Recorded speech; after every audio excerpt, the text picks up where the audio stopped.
déjà que le cours il soit pour la Refoua Shlema de Yonatan Shmuel Ben Sandra, Arinissim Ben Chana, Zivug pour Rivka Bat Léa, les Elohim Nishmat Joséphine Bat Chava, Chana Bat Sarah, Denise Bat Rachel. Et pour recevoir Mashiach.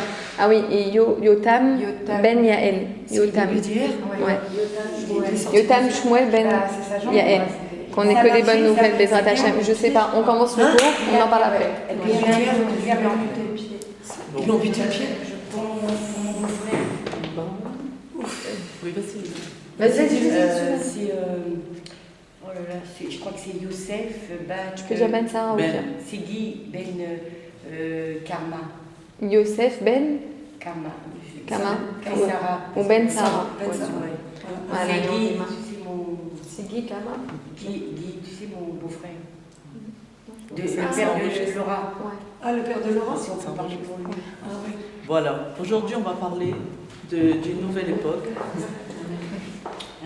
qui a commencé il y a 26 ans.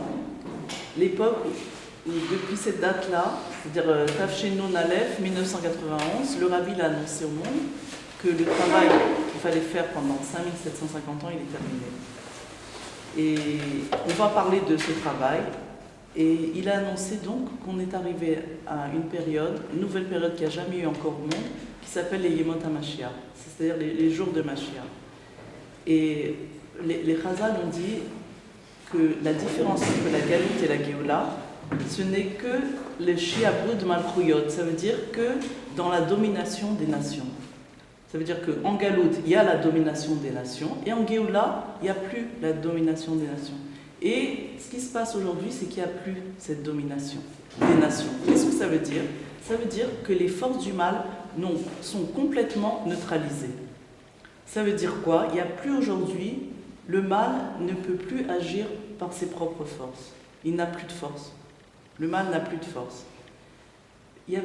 Dans la Galoute, il y avait deux sortes de travaux. Il y avait Avodat Aberurim, et c'est ce travail qu'on a terminé. C'était un travail qui consistait à libérer toutes les étincelles de divinité qui étaient enfermées dans la matière. On avait parlé de ça une fois, mais on répète encore. Toute la divinité enfermée dans la matière, il fallait la libérer. Et elle était enfermée dans la Klippa. Et donc ce travail-là, il a été entièrement terminé. Ça veut dire que toute la force, parce que la Gdusha qui était enfermée dans la matière, c'est ça qui donnait au monde la force d'exister de par lui-même.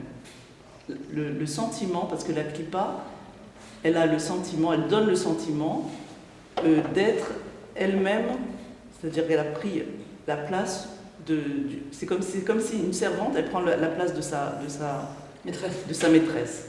C'est-à-dire la Klippa qui normalement devait protéger la Elokut, puisque la Klippa c'est ce qui protège, elle s'est mise à maîtriser elle-même la Gdusha.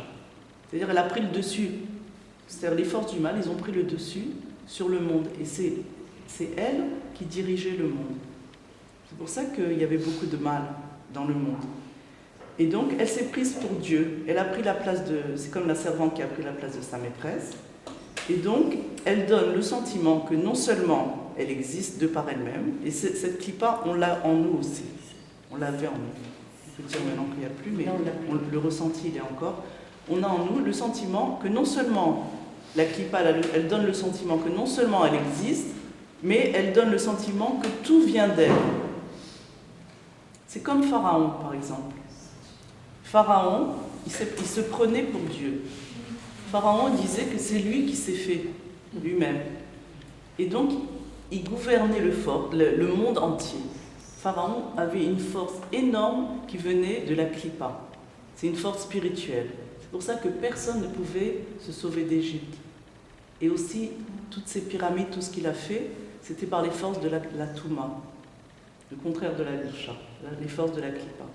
Et toute cette force qu'il avait, il l'avait de la Gdusha qui était enfermée en Égypte. C'est-à-dire la plupart des étincelles de divinité qui sont tombées dans la matière, elles sont tombées en Égypte. Donc la force, les forces du mal, en fait, c'est la divinité, en fait? Non, elles ont de la force grâce à la divinité qui est à l'intérieur enfermée. C'est-à-dire les forces du mal, elles enferment la divinité emprisonnée à l'intérieur. Et c'est ça qui donne la force à la chose. C'est comme des vampires. Ils prennent la vitalité de la Voilà, ouais. La Gdusha, elle leur sert à vivre. Maintenant, tout notre travail, c'est d'enlever cette Gdusha du mal pour que le mal n'existe plus. C'est ça le travail du juif, d'enlever, libérer. Ouais. Libérer la Gdusha de la Klippa. Ça veut dire, c'est très difficile. C'est comme si on enlevait un morceau de viande d'un loup affamé. Tellement c'est dur de sortir cette Gdusha de la Klippa. Donc c'était un travail très difficile à faire qu'on a dû faire pendant 5750 ans. C'est un travail très très difficile. La plupart des étincelles sont tombées en Égypte. C'est pour ça qu'il y a dû y avoir, c'est-à-dire que les Hébreux ont dû aller en Égypte pendant 210 ans pour faire ce travail de libérer les étincelles. Maintenant, une fois que le travail était fini, alors l'Égypte n'a plus de force. C'est pour ça qu'ils ont pu partir. On explique, c'est-à-dire il y a tout un processus, mais en vérité c'est parce que... Pourquoi ils sont tombés là-bas et pas en Israël? On ne sait pas. C'est comme ça que Dieu l'a fait. C'est-à-dire tous les Juifs ils devaient aller là-bas pour libérer. Ensuite, ils se sont occupés du reste du monde. Entre autres, la Russie, où beaucoup d'étincelles sont tombées, et la France, où beaucoup d'étincelles sont tombées. La Russie et la France. Ensuite, c'était le tour de la Russie et de la France. Ensuite, le rabbi il a fait le travail en France. Toutes les étincelles de divinité, ils sont libérés. Dans le monde entier, il n'y en a plus. On a fini le travail. Ça veut dire quoi? Ça veut dire que le mal qui prenait sa force, sa vitalité de la divinité qu'elle gardait prisonnière, il n'a plus de force. Il n'y a plus de mal. Tout est libéré, puisque le mal ne contient plus de Gdusha, donc il n'a plus de force. Donc quel travail il reste à faire aujourd'hui, puisqu'il n'y a plus de travail à faire? Des horreurs. De faire des horreurs. Non. Le travail qu'il y a aujourd'hui, il s'appelle Avodat Anisionot. Ah oui. Et c'est quoi ce travail? Puisque tout est fait, il n'y a plus rien à faire. On a terminé notre travail. Qu'est-ce qui reste à faire? Le travail des Nisionot, c'est-à-dire le travail des épreuves, qui consiste à ne plus s'impressionner du mal que l'on voit. Pourquoi on met entre guillemets? Parce qu'en vérité, il n'y en a plus. Donc, on ne peut pas s'impressionner de quelque chose qui n'existe pas. Donc, on n'a plus rien. Tout le travail qu'on devait faire en Galout, c'était un travail, comme on a dit, très très difficile. C'était une lutte constante contre le mal. Parce que le mal, il avait vraiment une force énorme. Donc, il fallait lutter contre le mal. Le mal qui est en nous aussi. Ça veut dire qu'on devait résister à des choses. Il fallait lutter pour ne pas se mettre en colère, pour ne pas avoir des tavotes, c'est-à-dire des plaisirs de ce monde, parce que c'était dangereux d'en avoir, parce qu'on ne pouvait pas résister à la matière. On était attirés par des choses interdites et on devait lutter constamment contre le monde extérieur et aussi à l'intérieur de nous-mêmes. Essayer de réparer les midotes, essayer de ne plus se mettre en colère, essayer de parler bien, essayer de ne pas faire de la shonara, essayer tout ça. Ça existe encore. C'est fini. Tout ça, ça s'appelait le travail des midotes. Mais non, le travail des midotes, il est terminé. Pourquoi il est terminé? On n'a plus besoin parce qu'il n'y a plus de mal en nous non plus. Puisque le mal, il est terminé partout. Donc ceux qui sont en colère, c'est pas vrai? Alors, je vais expliquer. Mais en tout cas, ce travail qui s'appelait ça s'appelait Etkafia, il fallait se surmonter les épreuves et se surmonter. Ce travail, non seulement il ne faut plus le faire, on ne peut plus le faire. Pourquoi on ne peut plus le faire? On ne peut plus résister. Pourquoi? Parce qu'il n'y a plus à faire. C'est-à-dire Dieu il donne les forces quand il y a quelque chose à faire. Quand on a un travail à faire, Dieu il nous donne les forces qui vont avec. Mais non, pourquoi maintenant on ne peut plus le faire? Parce qu'il n'y a plus ce travail. On n'a plus besoin de surmonter, donc on n'a pas la force de surmonter. Plus de force. On n'a plus de force parce qu'il n'y a pas besoin. Et on ressent qu'on n'a plus de force parce qu'on a tellement passé l'épreuve que... Ouais, on a l'impression que c'est ça, mais en vérité, vous allez comprendre. On a dit, on essaye, tout va être clair, alors on essaye de garder un petit peu les... C'est vrai que ça fait monter beaucoup de questions et on ne comprend plus rien. Le problème, c'est qu'il faut, quand on va à des cours de Géoula, de Mashiach, il faut enlever tout ce qu'on avait appris avant. Et tout ce qu'on... C'est-à-dire il faut avoir la tête complètement vide pour quelque chose de nouveau. Parce que sinon, tout de suite, ça vient. Mais il y a ça, mais il y a ça, mais il y a ça. Alors il faut essayer de comprendre et on va comprendre ensemble.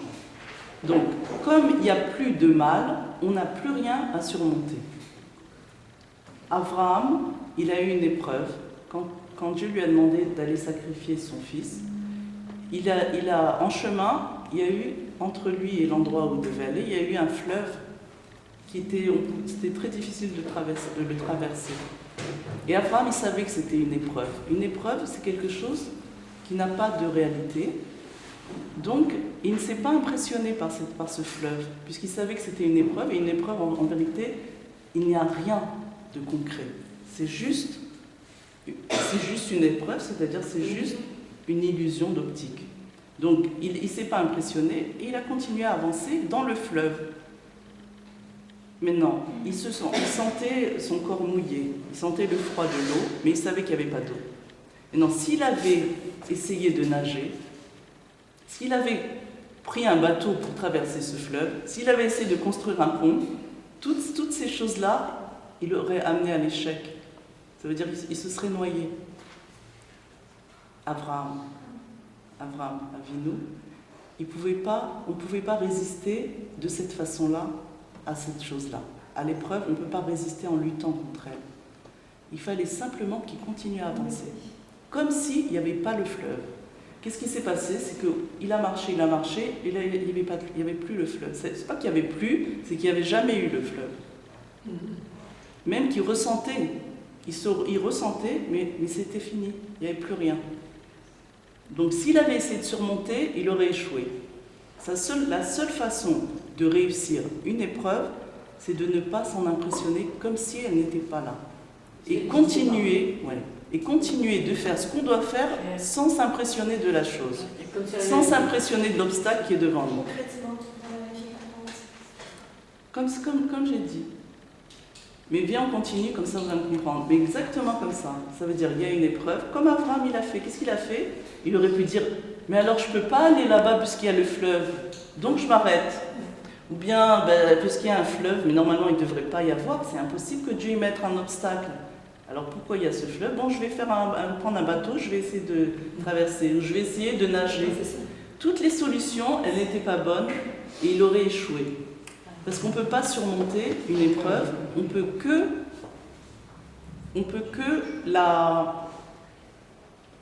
l'annuler. On peut que ne pas l'ignorer. Voilà, c'est le mot que je cherche. On ne peut que l'ignorer. L'ignorer tout en continuant à faire ce qu'on doit faire. Hein. L'ignorer, ça ne veut pas dire rester comme ça et attendre. Parce qu'il a avancé quand même. Il a marché.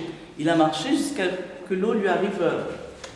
C'est-à-dire, vraiment, c'était. L'eau, elle lui arrivait à. Comme la mer Rouge. Voilà, c'est comme la mer Rouge. Ouais, comme la mer. Ils ont avancé. Ils ont avancé. C'est la seule chose qu'il fallait faire. Ni prier, ni se battre, ni rien. Il fallait seulement avancer. Et la mer, elle s'est ouverte. Donc, c'est exactement la même chose.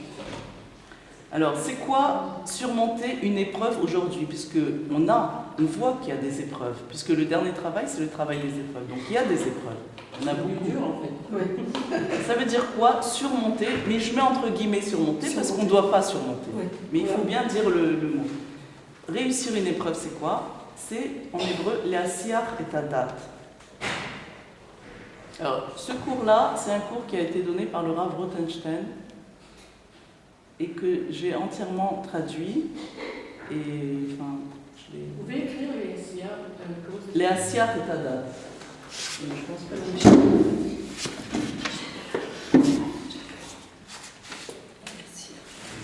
comme ça.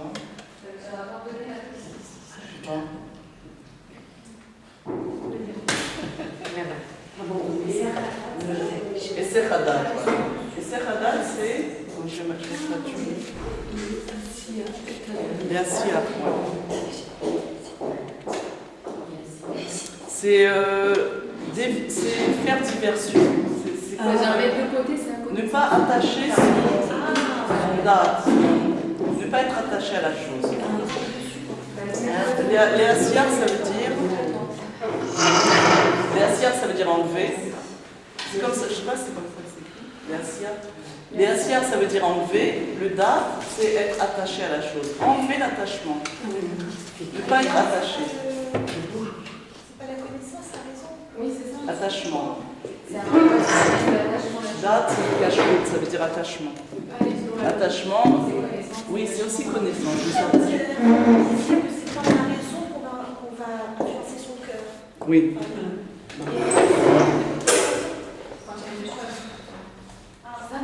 Oui, c'est un shlav plus haut encore. C'est-à-dire, il y a le travail il y a le travail de Mohar Shalit à la lèvre et il y a un travail de Léasiar et Tadat. C'est-à-dire complètement vivre au-dessus de tout. Ouais. Et on peut le faire aujourd'hui. Cette chose-là, on ne pouvait pas la faire avant. On pouvait pas Passer à autre chose. Ne pas se battre. Ouais. On passe à autre chose. C'est bien de se battre, justement. On demande de ne pas se battre.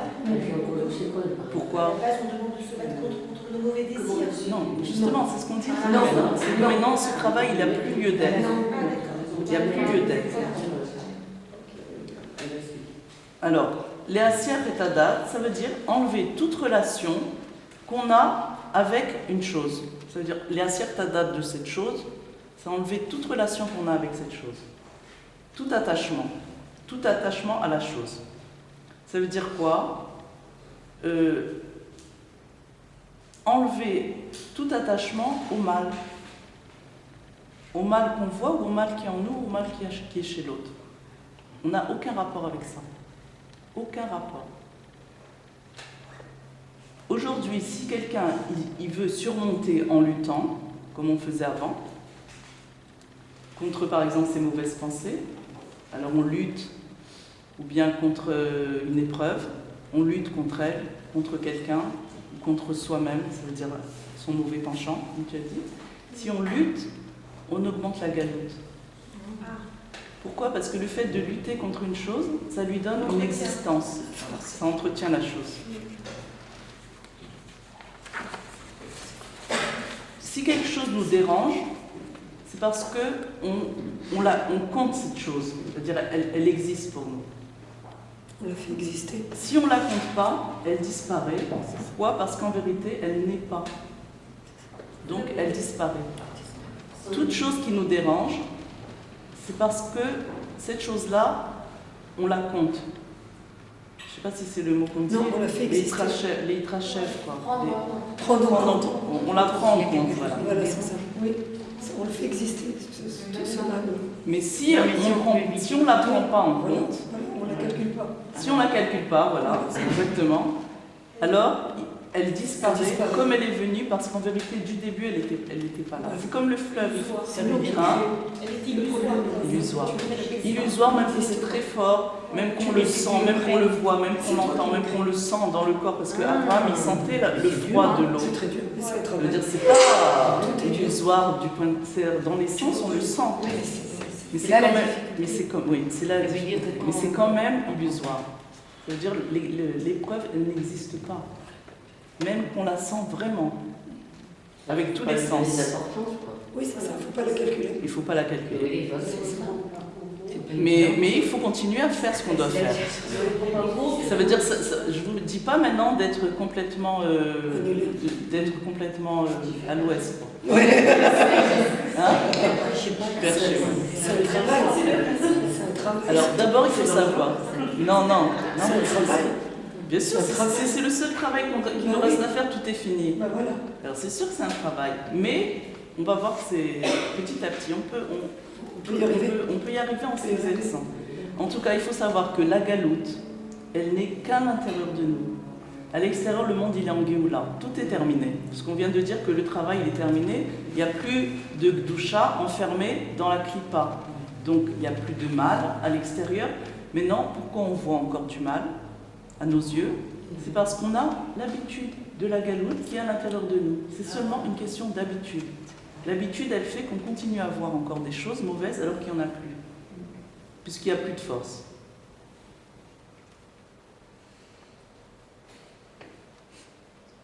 Donc on a l'habitude de croire qu'il y a encore un monde. Parce que c'est quoi le monde? On a dit que le monde, c'est Olam. Et ça veut dire Et Elem, c'est ce qui voile Dieu. Le monde, c'est quelque chose qui voile Dieu. Et comme on a dit que maintenant, il n'y a plus rien qui voile Dieu, donc il n'y a plus de monde, dans le sens de quelque chose qui voile Dieu. D'accord? Le monde, je vous ai dit que ça s'écrit comme ça. Olam. C'est la même chose que Elem. Elem, c'est voilement. C'est un voilement, ça. Et ça, c'est le monde. Donc en fait, le monde, c'est ce qui voile, ce qui cache Dieu. Le monde est quelque chose qui cache Dieu. Mais non, puisqu'on a dit que maintenant, il n'y a plus rien qui cache Dieu, puisque tout le mal, il est parti, la clipa, elle est partie. La clipa, c'est quelque chose qui cache. C'est une écorce. Une écorce, elle cache ce qui est à l'intérieur. Donc, puisqu'il n'y a plus de force à ça, donc en vérité, il n'y a plus de monde. Ça veut dire qu'il n'y a que Dieu maintenant. Dieu, ça c'est Dieu, tout est Dieu. Il n'y a plus de matière. On voit un monde, mais en vérité, il n'a plus de force, le monde. Il n'a plus de force. Il n'y a plus rien qui nous empêche de faire quoi que ce soit. Évidemment de bien, puisque même en nous, il n'y a plus de mal. On ne peut pas faire de mal. Vous avez dit qu'il y a encore de la galette. Nahon. Mais ça aussi, c'est une habitude que même en nous, il n'y a plus de la galoute. Mais il reste, la seule chose qui reste, c'est l'habitude de la galoute. Et l'habitude, elle est très très forte. On n'arrive pas à s'imaginer qu'on est libéré de tout.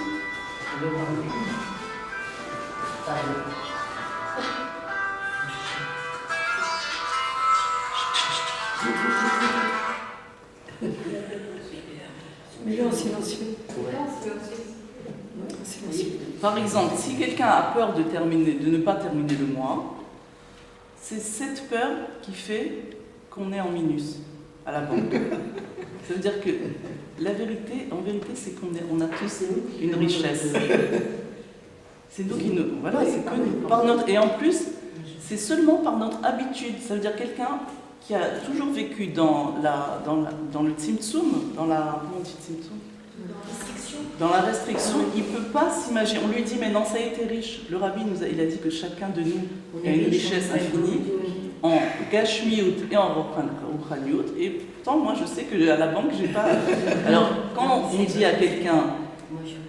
Par exemple, si maintenant il y a quelqu'un qui était très pauvre, qui gagne au loto, il ne pourra pas prendre un taxi pour aller quelque part, il va continuer à aller en bus. Il n'arrive pas à se mettre à rajuster son esprit d'habitude. C'est très difficile de sortir des habitudes de galoute. C'est beaucoup plus difficile de sortir des habitudes de galoute que de sortir le monde de la galoute. Parce que le monde de la galoute, ça l'est, il est sorti. Mais nos habitudes, elles restent. Et c'est seulement des habitudes. C'est-à-dire, si maintenant on arrive à s'habituer autrement, on vivrait autre chose complètement.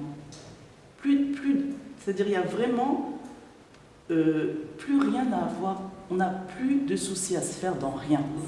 Dans rien. Hein?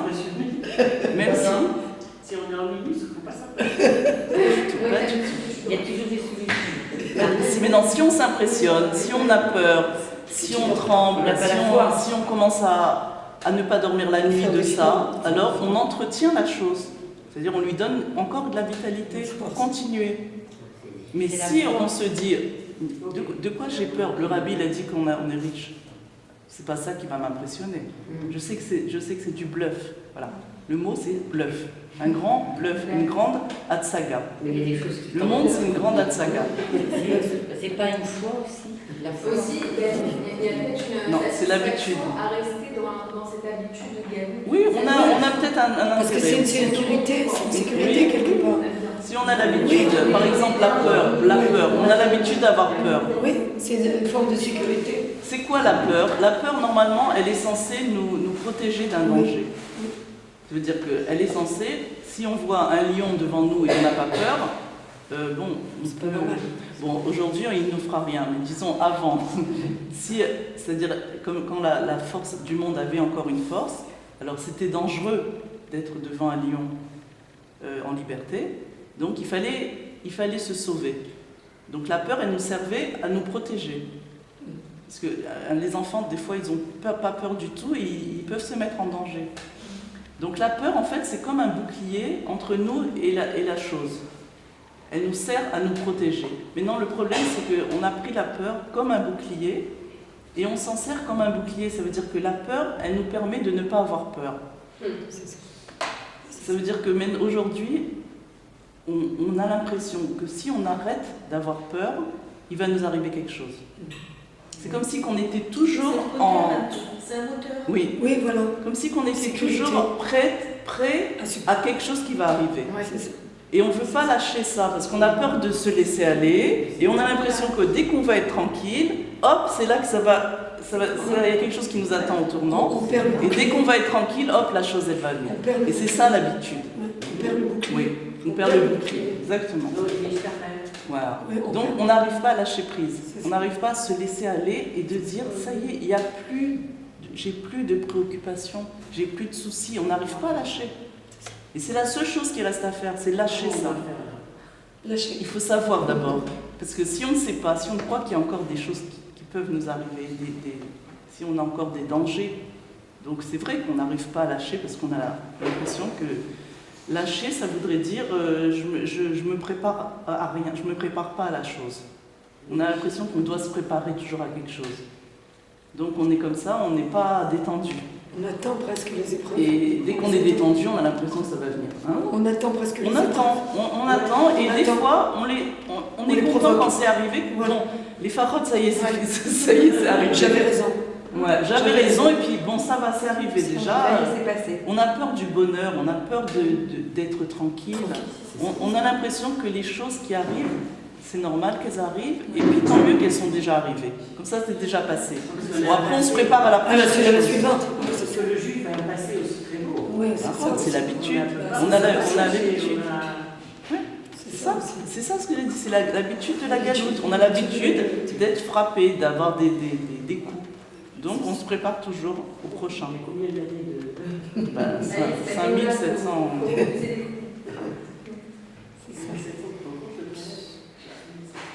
Alors, ce serait quoi alors réellement alors le comportement quand on lâche prise? Comment Ouais. on fait? Comment On dort mieux. Il faut arrêter de penser mal. Voilà, c'est On n'a même pas besoin de penser bien, juste arrêter de penser mal. Pourquoi? Parce que le bien, c'est ce qui existe, il n'y a que le bien. La seule chose qui empêche le bien de se voir, c'est le fait de penser mal.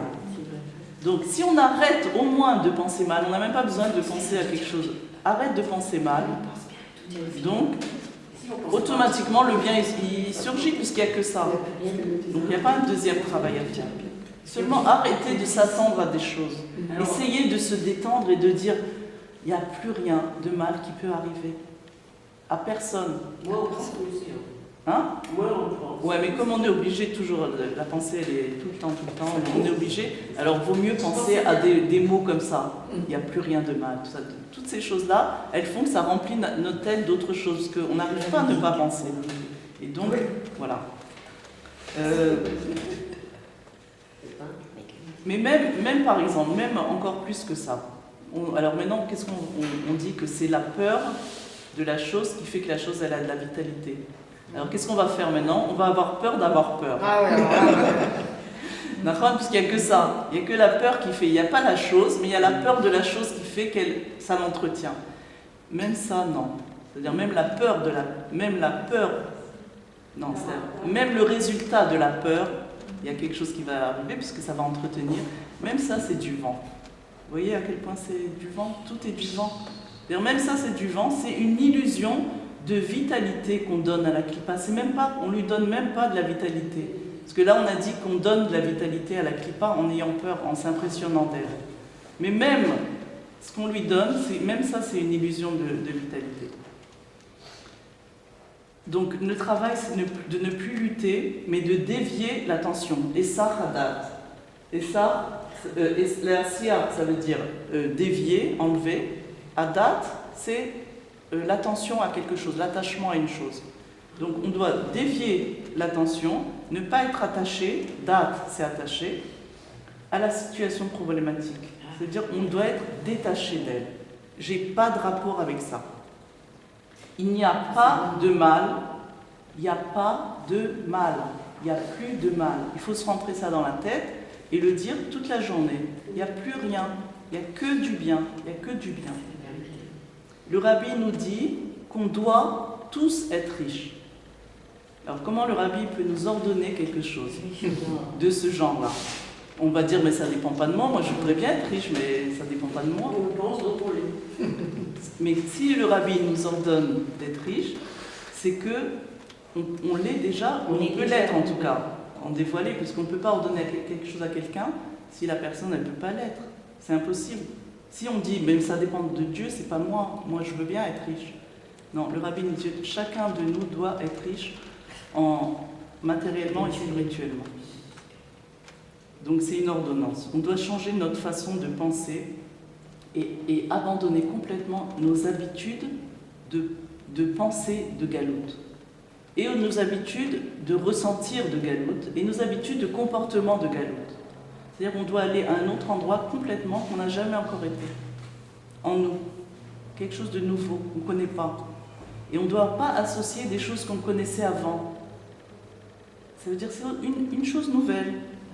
Dans le même monde, mais une chose nouvelle. Dans la tête. Une autre dimension, exactement. Et tout ce qu'on a appris, ça nous empêche de faire nos pensées de galoute, elles nous empêchent de vivre ça, alors qu'on pourrait le vivre déjà aujourd'hui. Et on attend la Géoula, alors qu'on peut la vivre déjà aujourd'hui. Mais c'est très dur d'abandonner les vieilles habitudes. C'est vrai. C'est plus dur. Aujourd'hui, pourquoi le Mashiach est là? Le Mashiach, il est là. Il arrive. Il est là. Il est devant nous. Il est là. Il est là. Tout est là. Le monde, il est prêt. Tout est là. Le problème, c'est qu'on n'a pas encore ouvert les yeux. On n'a pas ouvert les yeux encore sur la réalité nouvelle. C'est-à-dire, on a les yeux fermés encore. Encore un peu. On voit la galoute. Tout est galoute. Mais quelques secondes, parfois, on peut ressentir, non? Si, exactement, quelques secondes. On s'assoit, C'est vrai, on dit- quelques secondes, et après, hop, la galoute, elle revient. Et on est encore. Et étant donné qu'on a la galoute à l'intérieur, donc à l'extérieur, nos yeux, ils voient galoute. Parce que ce qui est à l'intérieur, c'est projeté ensuite à l'extérieur. Donc si à l'intérieur, on a galoute, on voit la galoute. C'est-à-dire qu'on voit encore des attentats, on voit encore des maladies, on voit encore des gens qui partent, on voit tout ça de nos yeux. Et on le voit réellement. Mais c'est réel. C'est réel, mais c'est pas réel. Voilà. Oui. Ça veut dire que c'est quelque chose qu'on ne connaît pas encore. C'est quelque chose de nouveau.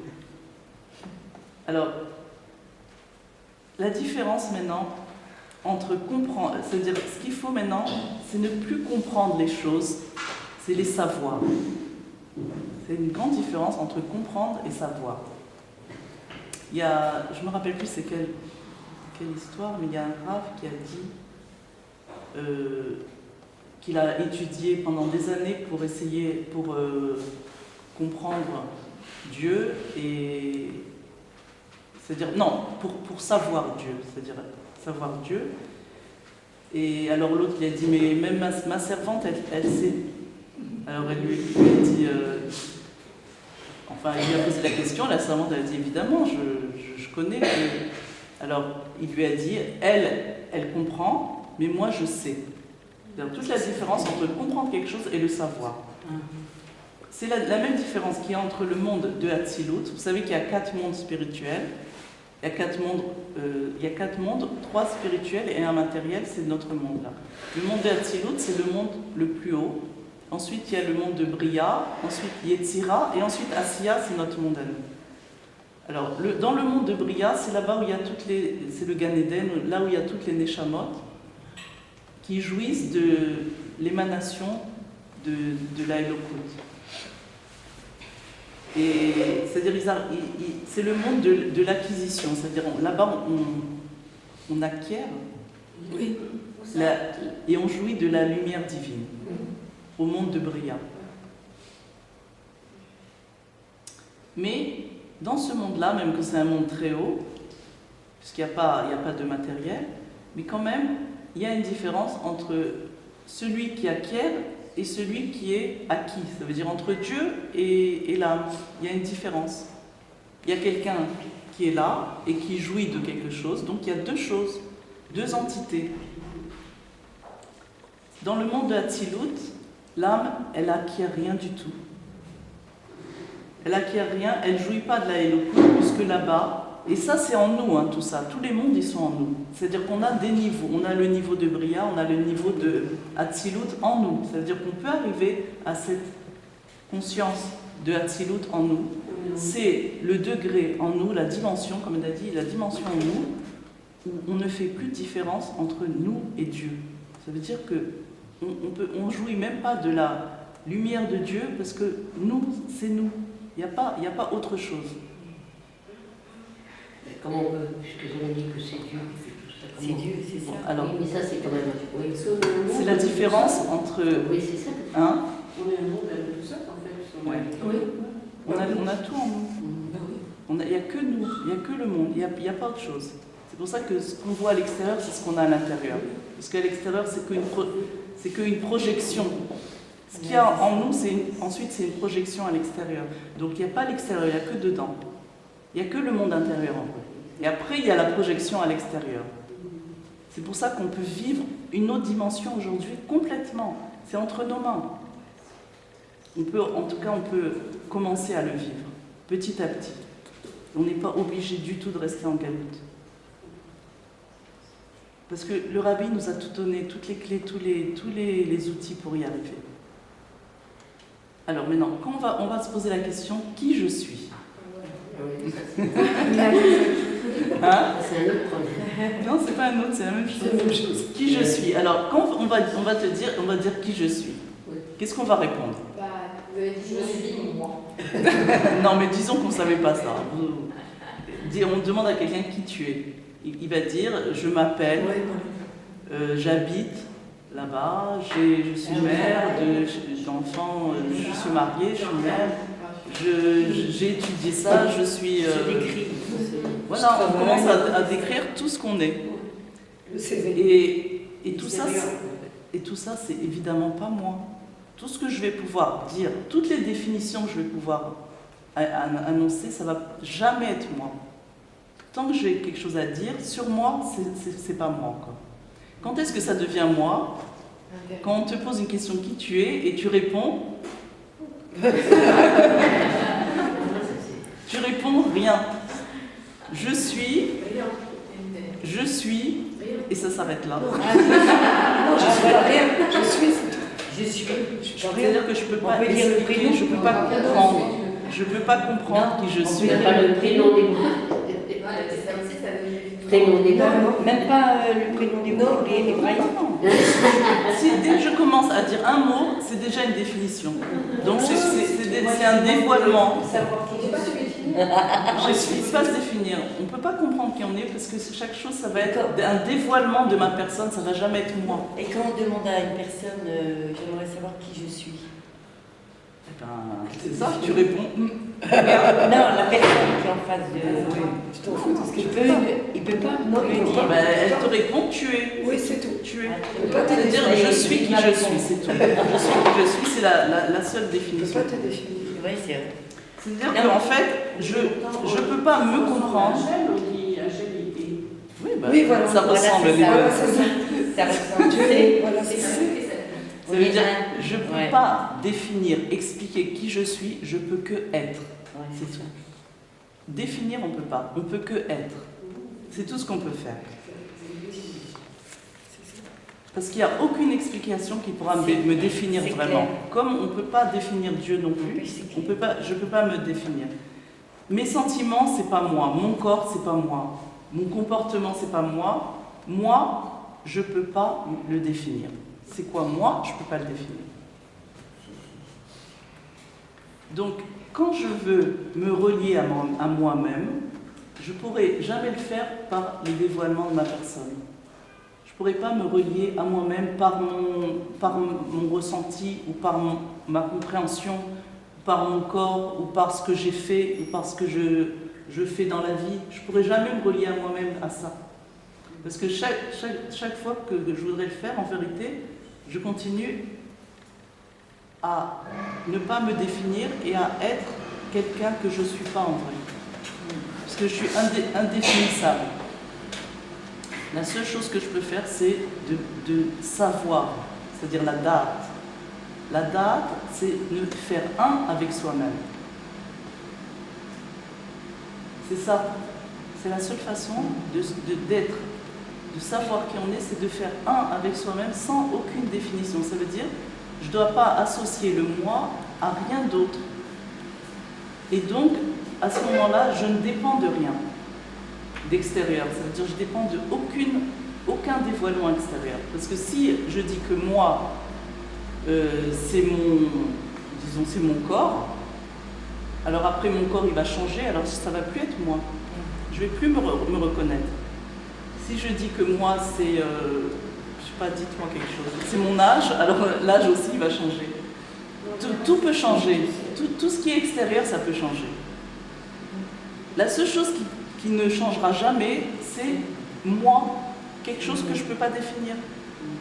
Et donc, puisque ça ne va pas changer, je ne suis pas dépendante de quelque chose.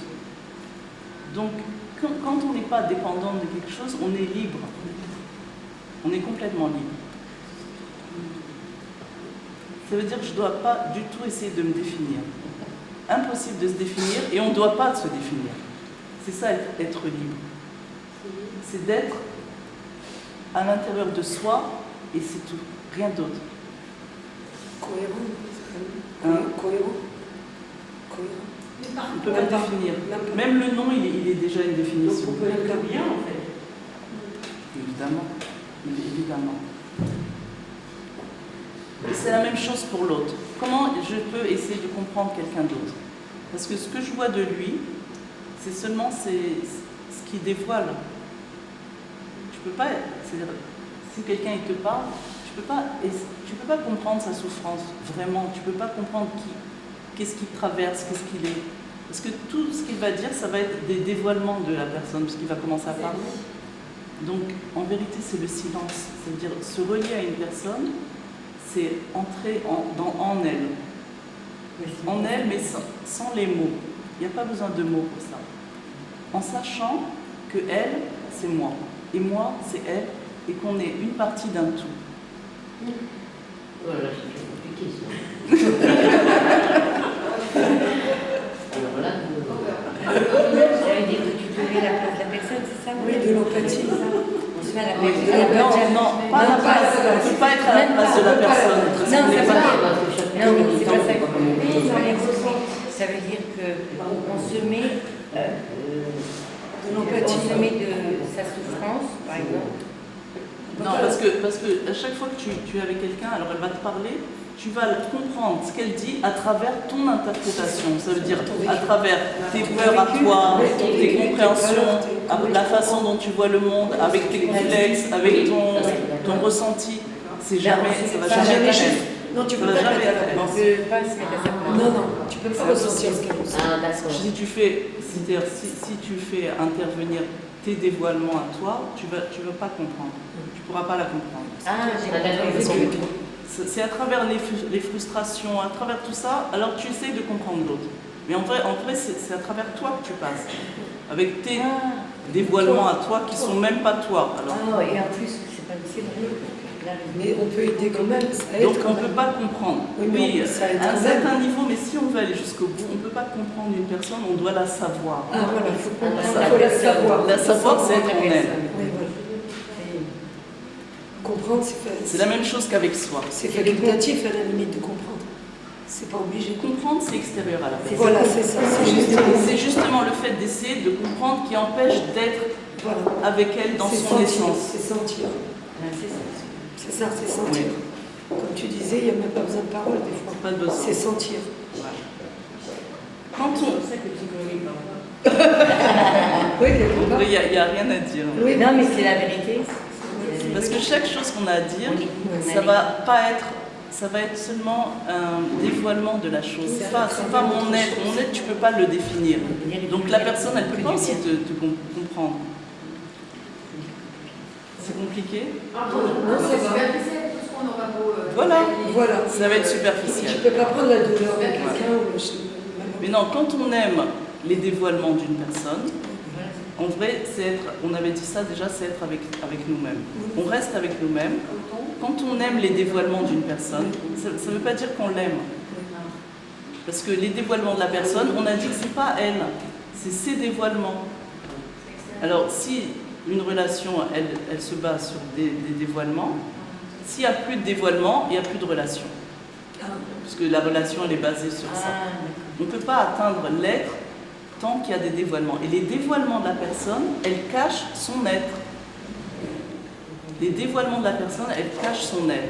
Ça veut dire que plus, on avait dit, je crois, la semaine dernière, que plus on a de raisons d'aimer une personne, des raisons d'aimer. C'est quoi des raisons? C'est des dévoilements de la personne.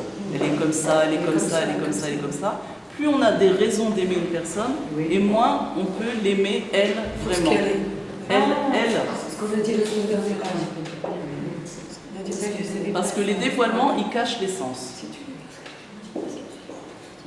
Ah, c'est pas intéressant. Les dévoilements du monde aussi, ils cachent l'essence. On avait dit ça la semaine dernière. Les dévoilements du monde, ils cachaient l'essence de Dieu. Les dévoilements de Dieu, ils cachent l'essence de Dieu. C'est pour ça qu'il n'y a plus de dévoilement maintenant. C'est pour ça que c'est difficile, parce qu'on est habitué au dévoilement, le dévoilement de la lumière, et maintenant on a affaire à l'essence. Et l'essence, elle est dépourvue de dévoilement. Bon, ça c'est le cours de la semaine dernière. Tu étais là? Oui. Non, Non, elle n'était pas là. Justement, je l'ai coupé. Ah. Moi, j'étais peut-être Toi, à t'étais Paris. pas là non plus. La semaine dernière, non, j'ai coupé. Alors maintenant, c'est quoi être... comment je peux m'attacher à l'essence de la personne sans ces dévoilements? C'est très difficile. Parce que plus il y en a et plus j'aime ces dévoilements. On ne peut pas C'est par s'empêcher les de... développements qu'on connaît une On personne. connaît une personne. Ça, au début, oui, c'est comme ça. Après, Dieu, il fait en sorte que ça s'en va un peu pour qu'on connaisse la personne elle-même et pas ce qu'elle émane d'elle-même. Ça arrive qu'on aime quelqu'un sans intérêt, ça arrive. C'est Ça ça. arrive. Ça arrive. Oui, oui. Ça arrive. Il n'y a aucun intérêt avec cette personne. Son enfant, oui. L'amour d'un enfant, c'est l'amour le plus proche de l'amour gratuit. Oui. L'amour mon mari dépourvu de dévoilement. Parce que peu importe ce qu'il est, on l'aime. C'est un amour naturel qui demande pas de Voilà. Voilà, qui ne demande pas de travail et qui n'a pas besoin de dévoilement. C'est inconditionnel. Hein. Ça s'appelle Ahava Atzmi. Atzmi, c'est de l'essence, un amour de l'essence. On l'aime quoi qu'il arrive, quoi, quel que soit. Sans Ça reste condition. Sans Tandis que condition. l'amour pour le mari, C'est autre chose. c'est pas un amour de l'essence au départ. Oui, voilà. Il doit arriver à ça, mais on a toute la vie pour y arriver, mais il doit arriver ensuite à la fin à un amour Ahava Atzmi, ça veut dire l'amour de l'essence. Mais au départ, c'est un amour de Gilouim, ça veut dire de dévoilement. Je l'aime parce que ça, j'ai été attirée par lui parce que ça, C'est qualité. et je l'aime parce que ça. Mais petit à petit, il faut essayer d'enlever un petit peu, c'est-à-dire d'enlever de la conscience les dévoilements pour essayer de s'attacher à l'être lui-même. Et pourquoi on le ferait? C'est-à-dire pourquoi je l'aimerais, quoi? Oui, voilà. Parce que moi je l'aimais pour ça. Pourquoi je l'aimerais? Pour un amour inconditionnel, de la même manière que Dieu nous aime inconditionnellement, même si on fait. Oui, mais pourquoi Dieu il nous aime inconditionnellement? Parce qu'on est ses enfants. Non, parce qu'on est lui. Parce qu'on est lui. Ça veut dire on finit par... C'est pareil les enfants, mais encore plus c'est de dire Ça on est veut dire lui. on finit par aimer son mari comme on aime l'enfant, finalement. Non, oui. Sans condition. Oui, mais encore plus parce Encore que plus. lui, c'est tout simplement toi. Voilà. Il n'y a pas autre chose. Lui, c'est toi dans un autre corps. Oui, voilà. Parce que Dieu, il nous aime parce qu'on fait partie de lui. Donc on doit aimer l'autre parce qu'il fait partie de nous, parce qu'en fait on est des parties d'un tout. Ça vient pas Mais en tout de vérité, suite. si on voyait avec des Ça yeux vient pas tout de suite. profonds d'intérieur, on verrait que dans cette table-là, il y a un seul corps. Il n'y a pas plusieurs corps. Mais comme Dieu, il a voulu c'est le monde de la séparation. Le monde de la séparation, donc on a l'impression qu'on a plusieurs, mais en vérité on est un seul. C'est que comme ça qu'on peut aimer vraiment. C'est que comme ça. Les cellules. Est-ce que la main droite, elle protège la main gauche par intérêt? Ça veut dire s'il y a quelqu'un qui peut frapper, elle fait comme ça parce qu'elle a un intérêt à la protéger. Est-ce qu'elle fait par intérêt? Non. Pourquoi elle protège la main droite? Pourquoi? Elle fait partie du même corps. Alors elle veut pas. C'est pas parce qu'elle veut quelque chose d'elle. Si je fais ça une autre fois, elle va me protéger elle-même. Mais c'est ça les relations qu'on a avec l'autre. On n'arrive pas à penser à ça. On dit, je lui fais une tova, peut-être après j'aurai besoin de lui, il va me faire une tova, ou bien je fais une tova, comme ça je me considérerais comme quelqu'un de gentil par exemple. Ça c'est un haut niveau. Mais c'est pas ça encore. Je fais pourquoi? Parce que lui c'est moi. Et moi c'est lui. On est un tout. C'est la seule raison, la seule façon d'aimer vraiment quelqu'un. Parce que après, si la personne elle est plus... Il faut éteindre les téléphones. Non mais c'est pas le son, ça. La gueule, tu vois. Il faut le mettre en Il faut en silencieux. Ou silencieux. Parce que si on s'attache à une personne dans son essence, peu importe ensuite si elle va plus être comme ça ou comme ça ou Oui, comme voilà, ça change rien. Donc c'est le changement. Quelqu'un qui ne connaît pas, qui est très méchant, par exemple, comment on peut dire que C'est la même chose. C'est la même chose.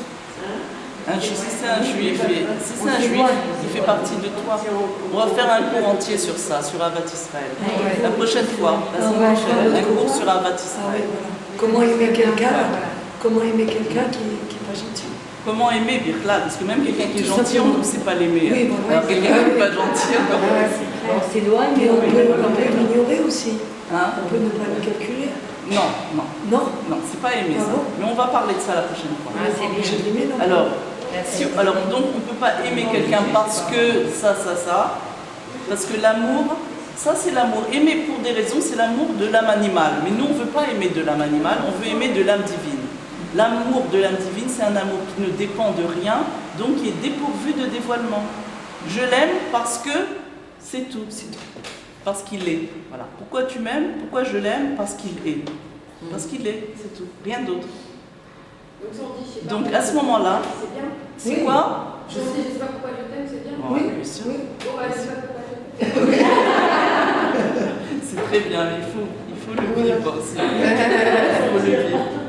Mais ça, c'est un exercice. Il faut oser le dire. Plus on le Mais dit, c'est vrai, plus on c'est vrai. s'exerce et plus on dit. Oui, il faut oser le Mais dire. non, je dois accepter. Donc, je dois accepter la réalité de l'autre et la réalité de moi-même et la réalité du monde telle qu'elle est avec amour.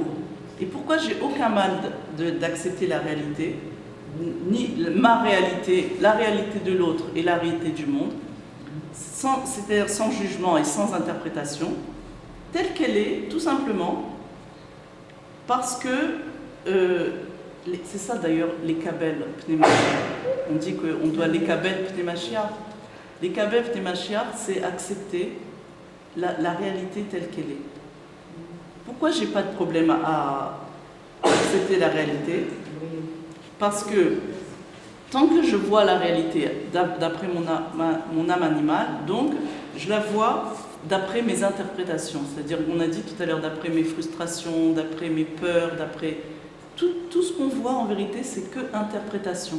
On ne voit pas la réalité telle qu'elle est. Ce qu'on voit, c'est pas tel que les choses sont. Et deux personnes ne verront pas les mêmes choses. Parce qu'une, elle a peur de ça, l'autre, elle n'a pas peur de ça. Donc, elle ne va pas voir la même chose. Donc, voir à travers mon âme animale, c'est voir à travers mes sentiments. Parce que l'âme animale, elle n'est que sentiment. Sentiment, c'est-à-dire peur, critique, colère, culpabilité, menace. Accepter. Pourquoi je peux accepter? Parce que ça ne me fait pas peur, ça ne me menace pas, ça ne m'énerve pas, ça ne me dérange pas. Pourquoi ça ne me dérange pas, ça ne m'énerve pas, ça ne me menace pas? Parce que c'est du bluff, on a dit. C'est du bluff. Et si c'est du bluff, alors j'ai aucun mal à accepter, parce que ni ça ne m'enlève rien, ni ça me rajoute rien d'ailleurs. En fait, c'est la perception qui est Oui. Oui. c'est pas... Oui, oui, oui. C'est Super chérie. Ça m'impressionne pas. Tu nous as dupé, oui. T'as dit ça m'impressionne Je pas. vois les choses à travers mon âme animale. Donc je vois tout déformé et je vois tout, je vois des choses qui n'existent même pas. Mais non, à partir du moment où je ne m'identifie plus à mon âme animale, donc à l'âme animale, c'est tous les manques, c'est tous les sentiments négatifs, j'arrive à accepter. Comment je vais faire? Je vais dire, écoute, par exemple, pour soi-même, je m'accepte tel que je suis. Pourquoi je peux facilement m'accepter? Parce que ce que je vois ce que je ressens de mal chez moi, c'est parce que je le vois d'après mon âme animale. Et ça n'existe pas. Ça veut dire ces choses-là, elles ne sont pas moi. Par exemple, l'âme animale, on l'a depuis qu'on est né. L'âme divine, on la reçoit qu'après la bar mitzvah, la bat mitzvah. Donc pendant toutes ces années-là, j'ai accumulé par exemple des traumatismes, des peurs, des craintes, des frustrations, tout ce que ça s'est collé à moi, mais c'est resté au niveau, c'est comme des habits, c'est pas moi. C'est-à-dire toutes les peurs, les frustrations que j'ai eues, les traumatismes, ça fait pas partie de moi, c'est comme si j'avais reçu, et se sont collés à moi, à mon âme animale. Elles font partie de l'âme animale, elles ne font pas partie de mon âme élokite qui est moi. Parce qu'on vient de dire que qui je suis, c'est le divin, parce qu'il est indéfinissable. Donc moi, qui je suis mon âme divine. Donc tout ce qui est mauvais, entre guillemets, chez moi, ça fait partie de mon âme animale qui n'est pas moi. Donc si je peux facilement accepter quelque chose puisque c'est pas moi. Accepter par exemple un défaut quelconque. Ah, moi-même? Oui. Ah, ok, l'autocritique. Non, ça veut dire que j'ai pas honte. J'ai pas besoin de cacher, j'ai pas besoin d'avoir honte, j'ai pas besoin de. Parce que qu'est-ce qui se passe quand on a honte, on veut cacher un défaut?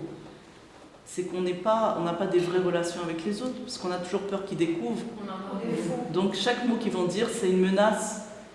Et c'est pas des vraies relations, c'est des relations superficielles. Oui. Ça veut dire que je ne vais pas pouvoir être vrai avec l'autre et je vais être tout le temps concentré sur moi-même pour ne pas que l'autre il comprenne ou il comprenne que j'ai quelque chose à cacher. Parce que c'est des choses qu'on n'accepte pas. À partir du moment où j'accepte comment je suis complètement libre. Parce que peu m'importe ce que les gens ils vont penser. Les plupart des craintes et des peurs, c'est qu'est-ce que l'autre il va penser de moi. Ouais, il faut plus penser. Alors on n'est plus naturel, on n'est plus soi-même, parce qu'on a peur d'être découvert, d'être mis à nu. Et tu crois pas qu'on acquiert ça? Même de moi-même. J'ai peur de ce que je vais penser de moi. On acquiert ça avec le temps, avec l'âge. Non. Parce qu'on avait peur à 20 ans, on n'a plus peur à 50. Oui, mais on a des autres peurs. Il n'y a rien qui... Sans travail, on ne peut pas... C'est-à-dire sans travail d'accepter les choses parce qu'elles n'ont pas de réalité. Ça veut dire, ça ne fait pas partie de moi. C'est en moi, mais c'est pas moi. C'est en moi, mais c'est pas moi. Hein? Jamais. Donc, qu'est-ce qui va se passer à partir du moment où je m'accepte tel que je suis, et évidemment, j'accepte l'autre tel qu'il est, c'est pareil, il n'y a plus de menace. Il n'y a plus de menace, et en même temps, qu'est-ce qui va se passer? C'est que la chose, puisque j'ai plus peur, parce que j'ai plus peur d'elle, je peux la regarder en face, j'ai plus peur d'elle. Je sais que c'est pas moi. Moi, je suis là et elle est là. Donc, c'est plus moi. Donc, qu'est-ce que je lui donne plus à cette chose? La force. La vitalité. Donc, automatiquement, il n'y a plus de menace, mais en vérité, il n'y a même plus besoin de plus avoir de menace, qu'il n'y a même plus la chose. On sent que la chose, elle n'a plus de force du tout. Elle disparaît. Chez nous et chez l'autre aussi. Ça veut dire accepter la personne telle qu'elle est, avec son mauvais caractère. Oui, l'autre, pareil. L'autre le ressent pareil? Pareil. En sachant que son mauvais caractère, c'est pas lui. Parce que lui, il est indéfinissable. Donc le mauvais caractère, il ne fait pas partie de lui. Comme son intelligence ou sa spontanéité, ça fait pas partie. C'est pas lui, parce qu'on a dit qu'on est indéfinissable, donc c'est pas lui. Donc les choses mauvaises aussi, c'est pas lui. Tout ce qui est dévoilement. Hein? Non. Alors, à partir du moment où je l'accepte, lui, avec tout ce qu'il est,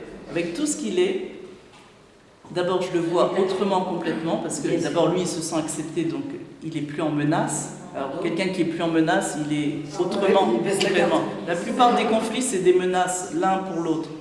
Donc, à partir du moment où il est tranquille, il n'est plus en menace, donc il peut être lui-même. Ça veut dire, quelqu'un qui est en menace, il a toujours besoin de se cacher derrière des habits. Il se déguise en fait, il n'est pas lui. Il en rajoute des habits de en vrai je suis bien, je suis un gibor, je sais pas s'il se sent diminué, s'il a un sentiment de dévalorisation, il va tout faire pour se sentir l'homme le plus fort et ça va mal se passer. C'est à partir du moment où on va lui dire un mot, il va exploser, parce qu'il a trop peur de ce sentiment de dévalorisation. Donc si tu l'acceptes, il va pouvoir être lui-même, et lui-même c'est pas ça. Lui-même, c'est pas toutes ces choses qui se sont collées à lui dans son enfance. Donc quand nous on fait un travail, Ça libère tout le monde. Ouais. Ça libère tout le monde. Et donc, puisqu'il va se sentir, lui, à l'aise, et lui, c'est pas ça, on a dit. Donc, automatiquement, nous, à l'extérieur, on va voir qu'il est plus comme ça. C'est-à-dire, il a plus un sale caractère, il a plus... Mais en vérité, il l'avait jamais, parce que c'était pas lui du début. Mais il s'est collé ça à lui, il s'est approprié cette chose, et il avait peur qu'on le découvre, parce qu'il savait pas que c'était pas lui. Pour se protéger. Oui. Des fois, on peut dire c'était pas moi. donc Oui, c'est bon. Nahon, Nahon. Des fois, Oui, on parce dit que des c'est choses vrai. comme ça. Parce que c'est pas moi, c'est vrai, c'est pas moi-même. C'est pas moi. Nahon, parce que Et du voilà. début, c'était pas toi. C'était pas moi qui Les disais. colères, tout ça, c'est pas la personne. C'est pas la personne. La colère, C'est quelque chose c'est qui pas s'est collé à elle. Hein. quand on dit j'ai pas voulu dire ça, Oui, Ouais, ouais. alors j'étais On, pas. on regrette. On dit que J'étais pas moi-même. J'étais pas moi-même. Et quand on dit ça, c'est vrai. Ça, c'est vrai. Ouais. C'est vrai. Parce que c'est vrai, on n'est C'est pas. vrai. La colère, on n'est pas nous. C'est vrai. C'est pas nous, parce que c'est pas nous la C'était colère. toi. Même en français, Mais c'est pas toi. le fond de la vérité, il est sorti. Ouais. Oui, mais c'était pas toi. Ouais. Parce que toi, c'est pas comme ça. Donc c'est ça, Léasia et Tadat, c'est enlever tout. Léasia et Tadat, C'est pas toi. Toi, tu es bonne. Léasia et Tadat, c'est enlever tout rapprochement avec le mal. Aussi qui est en nous. Avec le mal qui est en nous, ça veut dire j'ai pas de rapport avec ça. En fait, C'est tout le ça, monde c'est est bon. Oui, Oui, oui, Bah, tout le monde, bah, parce qu'on est Dieu.